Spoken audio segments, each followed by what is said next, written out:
देखिए मर्द लोग तो काम पे जाते हैं, लड़ लेते हैं, लेकिन जो महिलाएँ थीं, उनकी इतनी बड़ी समस्या जम्मू आने के बाद खड़ी हो गई। देखिए जिनका रेप हुआ, जिन महिलाओं का उसके ऊपर तो फ़िल्म ही आप देखा ही है आपने। लेकिन जो जो जम्मू में आके जो रहीं, उनको एक-एक टेंट में 25-25 लोग रहते थे। सबके लिए खाना बनाओ, बच्चों को देखो, सब कुछ करो, 24 घंटे संघर्ष था। उस सिलसिले में हुआ क्या कि उनकी मेंस्ट्रुएशन साइकिल चेंज हो गई। कई की प्री मैच्योर डिलीवरीज़ हो गई, स्टिल बॉर्न बेबीज़ हो गए और तरह-तरह की उनको समस्याएँ, हाइपरटेंशन, पीटीएसडी ये सब खड़ी हो गई उनके साथ, जी, जिस जिसके तरह बारे से में कोई आपने बात नहीं करता। रिसर्च की है, 2018 से आपकी मूवी बनना शुरू हुई, उससे पहले जिस तरह से आपने रिसर्च किया, फीमेल से आप बहुत सारी फीमेल से मिले, जो उनका मानसिक उत्पीड़न हुआ है, आज तक वो उसी के साथ जी रही हैं। मैं इस पे जानना चाहूँगी कि जिस तरह से आप फीमेल से मिले, आपने अपनी मूवीज़ में भी वो चीज़ जो है वो दिखाई है, तो उसके बारे में मैं जानना चाहूँगी। देखिए मर्द लोग तो काम पे जाते हैं, लड़ लेते हैं, लेकिन जो महिलाएँ थीं, उनकी इतनी बड़ी समस्या जम्मू आने के बाद खड़ी हो गई। देखिए जिनका रेप हुआ, जिन महिलाओं का उसके ऊपर तो फ़िल्म ही आप देखा ही है आपने। लेकिन जो जो जम्मू में आके जो रहीं, उनको एक-एक टेंट में 25-25 लोग रहते थे। सबके लिए खाना बनाओ, बच्चों को देखो, सब कुछ करो, 24 घंटे संघर्ष था। उस सिलसिले में हुआ क्या कि उनकी मेंस्ट्रुएशन साइकिल चेंज हो गई।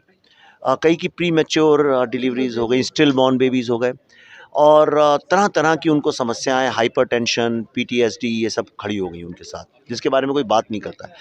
फिर आप देखिए बिच्छू के काटने से, साँप के काटने से महिलाएँ ज़्यादा इसलिए मरीं क्योंकि वो काम-वाम करती रहती थीं वहाँ पे, तो इसलिए उनके साथ ये समस्या हो गई। मैं आपको एक ही बस किस्सा बताता हूँ। मैं लंदन में एक इंटरव्यू किया था कश्मीरी पंडित जो फैमिली थी, तो उनकी जो वाइफ़ थी उन्होंने एक किस्सा हमें बताया। उन्होंने बोला कि जब ये हुआ और वो लोग जम्मू आए तब वो प्रेग्नेंट थी और उनका पहला बच्चा था। पर उन्होंने कहा कि इतने कष्टों में, इतनी दर्द भरी ज़िंदगी में एक बच्चे को इस दुनिया में लाना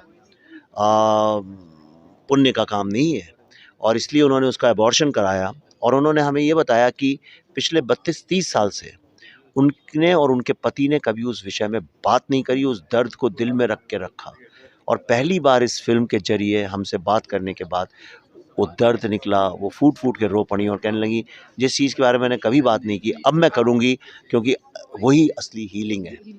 चलिए, यहाँ पर ये बात करते हैं जिस तरह से अगर हम कश्मीरी पंडितों की वापसी की बात कहें, अब उसकी आवाज़ें जो हैं वो तेज़ हो रही हैं। 370 के बाद में ये आवाज़ें तेज़ हुई, इससे पहले जो सरकारें थी आपको क्या लगता है उन्होंने कभी उनकी घर वापसी कराने की संभावना क्यों नहीं बनाई? ये सवाल आप सरकार से पूछिए, मैं फ़िल्म के बारे में बात करूँगा। ये सरकारों का काम है ये सब करना, मेरा नहीं है। चलिए, जिस तरह से आपने ये मूवी बनाई है द कश्मीर फाइल्स, जिस तरह से हम देखें कि वहाँ पर आपने ये भी दर्शाया है कि जिस तरह से उनकी ज़मीनें हैं, वो उसी तरह से अपना घर छोड़ के आ गए हैं। आपने उनसे भी बातें की होंगी जिन तक आज तक जिनकी संपत्ति अभी कश्मीर में है, उनके बारे में क्या कहना चाहिए? मैं एंड में आपको सिर्फ़ यही कहना चाहूँगा, ये लड़ाई संपत्ति की है ही नहीं।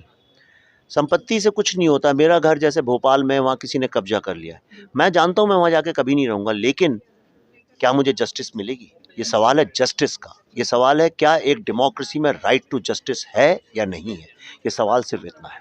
तो जिस तरह से आप वापसी की बात करते हैं, आपको क्या लगता है उनकी वापसी जो है वो संभव है? देखिए, ये सवाल आपको राजनेताओं से पूछना चाहिए। मैं तो एक फ़िल्म मेकर हूँ।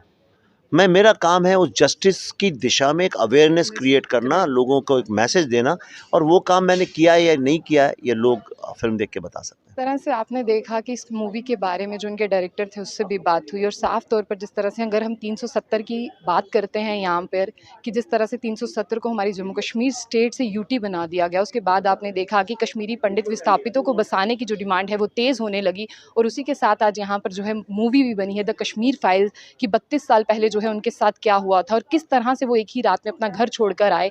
जिस तरह से आपने देखा कि उनका घर, उनकी सब चीज़ें जो हैं वो वहाँ पर रह गई और एक रात में वो जो ला सकते थे उन्होंने वो सब चीज़ें लाई। कल जो ये मूवी जो है वो वेव में जो है वो रिलीज़ हुई है द कश्मीर फाइल्स करके और जो लोग थे वो निरंतर जो है मूवी ख़त्म होने के बाद में भी रो रहे थे। आखिर उनका जो दर्द है वो 32 साल के बाद में फिर से उनकी आँखों से छलक रहा है। जिस तरह से अगर हम महिलाओं की बात करें वो इस दर्द को जो है वो भूली नहीं है, आज तक भी उन्हें ये दर्द जो है वो सता रहा है और देखते हैं आखिर क्या कुछ होता है। जिस तरह से सरकार की बात करते हैं उन्होंने तो कहा है इनकी वापसी जो है वो संभव है, कितनी जल्दी उनकी वापसी संभव है। तो ऐसी और भी अपडेट्स के लिए देखते रहिए जंग बुलेटिन। आशिया खान के साथ।